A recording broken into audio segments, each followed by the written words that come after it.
Hello everyone, my name is Lowko, and today we're gonna take a look at a game that I played a few days back, and like a professional, my sound is on, so let me just actually bump it up a little bit and enable the ambient sounds because it's sexy as fuck. There we go. Amazing. I should totally be restarting it, but I honestly don't really want to. So here we go. It's going to be a game that I played a few days back. I believe it was like last week or so. I've been playing a lot of games lately. And obviously it's been proving to help me quite a bunch of practice. The ranks have been going up again. It's actually got bullied out of a Grandmaster League a little while back, and I really want to make it back in there. So basically I've been grinding a whole lot of games, and this was one of the games where I played against a Terran player. Now obviously we do have vision of the minimap right there, or of the production tab right there, but I honestly don't really want to take a look at that too much. But in this game, the Terran player is going to be pretty much as aggressive as you could possibly be as a Terran player. As far as like the standard in the metagame currently goes. Obviously, you could play total apeshit insane and sort of just 2 Rex proxy and then into Blue Flame Hellion Rush or like something silly like that, but you know, you don't really see that sort of stuff at all. But it's going to be a fairly greedy game by me as well, so we are going to see how it's going to pay off. Now obviously I'm going to open up completely 100% standard, something that pretty much always happens nowadays, is that you go for a hatchery first, into a spawning pool, into a hatchery, or into a gas geyser. Now as you can see, I'm actually not going to be drone scouting, which is, I'm not actually certain if that is the best way to go or not, but I did notice that one of the best Zerg players in the world, if not the best Zerg player, Sulky, pretty much drone scouts in every single Zerg vs Terran game that he plays, so I might be involving that a little bit more into my play, even though it doesn't feel that necessary if you scout with overlords. Oh well, as you can see, we are watching this game completely through my vision. So for the spamming that is going on right now, I sincerely apologize. No, actually, I don't apologize for that at all. But I really, you know, I just want to give you the vision of what I was looking at during the game. So you might have a little bit of a better thought of what was going on inside of my head while playing this. So far, I'm basically just throwing up my hatchery at a natural, I'm throwing up my spawning pool, and so far so good, you know, nothing interesting whatsoever. Now I'm going to be checking out with my first overlord what is going on. I'm actually flying this overlord a little bit risky, like I'm doing right now. Straight to the natural is actually something that you cannot usually do, because the earliest marine that can come out is around the 3-minute and 3-second mark. And if you put that number in your head right now and you take a look at the clock, you can see that the first marine could already be killing my overlord, then could go over to my second overlord and shoot that one down as well, and that would pretty much be the end of the game right there. So honestly, not the best way to spread your overlords, but I wasn't really paying too close of an attention to it. And most players right now, let's be honest, they are opening up with either a CC first or a really quick Reaper play. So, you know, in this game, as you can see on the production tab, he is going Reaper into an expansion, but obviously I don't know that about the time that I'm playing this. So I'm going to be starting my double queens just as quickly as I possibly can. Going to be starting one set of Zerglings as well. And I notice, oh shit, there's something at the natural, so better make a building right there. So I really quickly make that drone that was being hit into a, what is that thing called? A sport crawler, while pulling my drones off gas, chasing away that little Reaper right there. I'm going to be starting Zergling speed, just to make sure that I have Zergling speed to deal with everything. Now I leave one drone mining in gas, just because that seems to be what all the top level Zerg players are doing nowadays. And I figured you should know, I should probably also start a third queen. Once again, going to be making it into a building because I do not want to lose any drones for free. And in general, one Reaper is allowed to kill about 1 drone. If you manage to survive all your drones, great. If you lose 3 of them, you're pretty far behind. So that's always a good little measurement, I guess. If I lose 1 drone per Reaper that is out, it is decent. It is decent. As you can see, there is a second Reaper, however, so that instantly indicates to me... Oh, he actually does manage to pick off a drone right there, but it instantly indicates to me that my opponent is actually spending quite a lot of time making Reapers, and it also instantly means that his potential Hellion follow-up will be slightly later. So, usually whenever they go for a second Reaper, obviously it's not set in stone, but whenever they go for a second Reaper, it is sort of... you know, sort of indicating that they might not be as aggressive later on, simply because everything they can do will be slightly later. So there we go, he's still being really annoying with the Reaper. I am starting my third base already right now, there we go. And I'm flying with an Overlord in the main base, and I realize, oh shit, is that a third command center? Is that a second command center? He has been pretty damn greedy so far.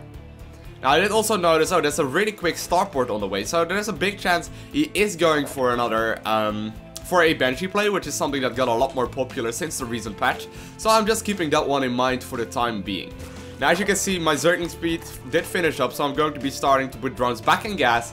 Also going to start a second gas geyser in the main as well. And I'm going to, at least I should be, starting a whole round of Zerglings right now, because else I can just sort of die. And I don't really like dying. At least I don't think so. Yeah, there we go. Okay, going to be starting a bunch of Zerglings. Those are honestly a little bit late, but as you can see, my opponent is going heavy on the Hellion after the Reapers.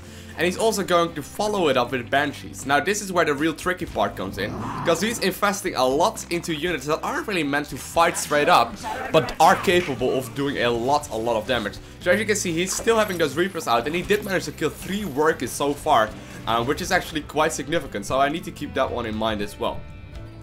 Now I have a whole lot of drones in my natural already, going to be starting my double upgrades, and my third base is finished up, and I'm still making pretty much only drones.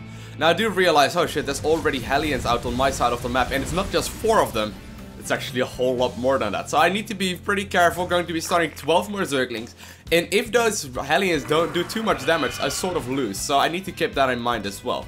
Now, more often than not, they will actually go with the Banshee of the starport that are already scouted in the main base, while pushing with the Hellions in the third base. So whenever you're up against someone that is going for Hellions, and more than 4 Hellions, there's a big chance he's gonna follow it up with something like Banshees. And there's also a big chance he's going to try some multi-pronged aggression into your third and into your main base. So always keep that one in mind blindly. Now he does manage to pick off a whole lot of creep tumors right here, which is highly annoying for me. And I still have not started, for whatever reason, I have not started any sort of spore crawler ridge. I should have started that way long ago, and considering my opponent does have blink right there, I see the Banshee coming in, so I'm like, oh shit, he will be able to kill off a lot of drones right here.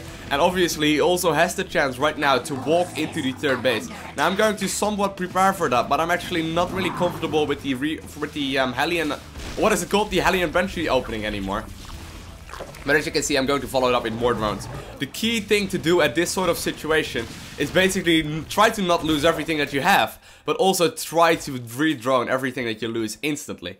You don't really want to be bothered with this sort of stuff at all, because if you don't do it properly, you will really get far behind. And obviously Zerglings are not going to do anything against Banshees anyway. So there we go, he's going to be running into the third base, and I'm like, oh shit, I'm actually also losing a whole lot of drones right here. Trying to micro my ass off versus those Hellions, but Hellions obviously don't really get killed by Zerglings that easily. So I'm going to be sending over my Queens once again, but the Queens were in the main base to deal with the Banshee. So you can see, I'm actually not going to once again follow this up with Zerglings, which is something that your gut instinct might be telling you, but it's crucial to actually follow it up with more and more drones. Now, this timing might not be the best that I've ever done, but obviously, you get the idea, right? You don't want to lose all your drones to a few Hellions and then make more Zerglings and basically also lose more drones because of that. There we go, I do manage to clean up the Banshee, I do manage to clean up the Hellions right now, but let's have a look at the total losses. I lost 15 workers in total. Now, at what cost did the Terran player go for this? Well, he killed 15 workers, but what does that also mean? Even though he got that aggressive, he actually does not have a third base up just yet. He usually will have it mining at this point in the game, but he was investing so much into this aggression that it was near impossible for him to have a third base up. Now, is it worth it for my opponent to have that third base up? And did he do enough damage? Honestly, he probably did barely enough damage. He probably wanted to do a little bit more. Now, I was replacing all the drones that I've lost, and if you take a look at income right now, we are actually pretty damn far ahead. It's 75 workers for me, for it's only 49 for my opponent. And that might not be something that you're, like, completely certain about how that happened. Oh, here we go, Widow Mine drop. Totally annoying, but it does look like he's actually not too fast with burrowing it. So he might be able to actually do quite a little bit of damage with that. But it's always really important to realize that whenever you're under aggression, replace those drones instantly. Or if not instantly, as soon as possible. If you don't replace the drones, you just get super far behind. Now in this game I went a little bit too greedy, honestly, because, you know, the drones got picked off as soon as they were created. So usually you will probably want to... you would usually want to basically clean up the fight and then go ahead and then be aggressive, but you get the idea. So I'm going to be starting my Mutalisks production right now. I'm going to be starting my Zergling production as well. And since I'm max saturated on 3 bases right now, I'm going to also start the 4th base. And I'm going to pretty much start only a unit production. I don't really want to bother with anything else because it might just be really... You know, if he pushes out, especially considering there's no 3rd base up just yet, I will already have at least 50% more income than my opponent. you always have to keep that in mind as well. I know there's a lot of keep that in mind in this episode, but whenever you are in 3 bases and your opponent is on 2, you effectively have 50% more income. So the longer the game goes on, the bigger your advantage will become. So I'm not even gonna bother with being aggressive with my Mutalisk right now, because I know the only thing I need to do is defend this inevitable push. Inevitable push. English, good. So here we go. I am quite a little bit ahead in supply, and if I do manage to clean up this push right here, I will have a pretty significant advantage. So what I'm gonna do is actually fly around with my Mutalisk and try to pick off any siege tanks that I might find. I do manage to catch one right there, which basically makes it a whole lot easier for me to kill this army, because obviously my banelings will not get one-shotted so quickly anymore by those siege tanks. Now there's still a few siege tanks up, and I don't really know where he's positioned right now, so looks like he actually managed to forget one siege tank for whatever reason, and he also forgot a Widow Mine for whatever reason, so it does look like my opponent realized, okay, I'm not going to be able to win this fight either way, so he's just going to be moving back. Now, what possibilities does your Terran opponent have at this point in the game? Knowing that you have bigger eco, knowing that you most likely have a 3rd base, fully saturated, well, there we go, we see it on the minimap already. My opponent is going to try and expand into a 3rd base, and this is where stuff gets really important, because at this point in the game you need to start getting super aggressive. You can't just allow your opponent to get 3-4 bases up like obviously he's going to try and do. You want to try and make sure that he never reaches that, especially considering my +2/+2 just finished up. I should try and deny my opponent as long as I possibly can. I'm just being really annoying with my Mutalisk right here. Having a bunch of Zerglings out, as you can see the production tab producing more and more Mutalisk and more Zerglings as well. And I'm basically just trying to get as big of an army up right now as I possibly can. I have 4 base saturation already, meaning that I probably will have quite an easy time to actually resupply my entire army right now. So here we go, I have my banelings and my Zerglings rolling across the map, and I'm pretty much close to maxing out. Going to be morphing 20 more banelings, and what I'm gonna try and do right now is something that is popularized by Destiny, who was a really popular StarCraft 2 streamer, and still a really popular streamer by the way, but it's a so-called Retard Magnet. As you can see, I see all the Marines right now sitting in the top, and I sort of know that my banelings will be able to clean that up easily.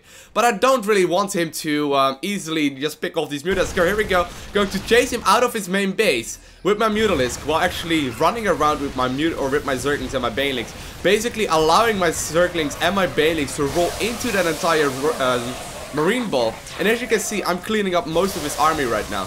Not only making sure that my army will be bigger, but also making sure that there's absolutely zero way that my opponent can go for a push anytime soon. So at this point, I'm producing 82 more Zerglings, which is just something that you can do after, you know, hitting all your Queen injects, I guess.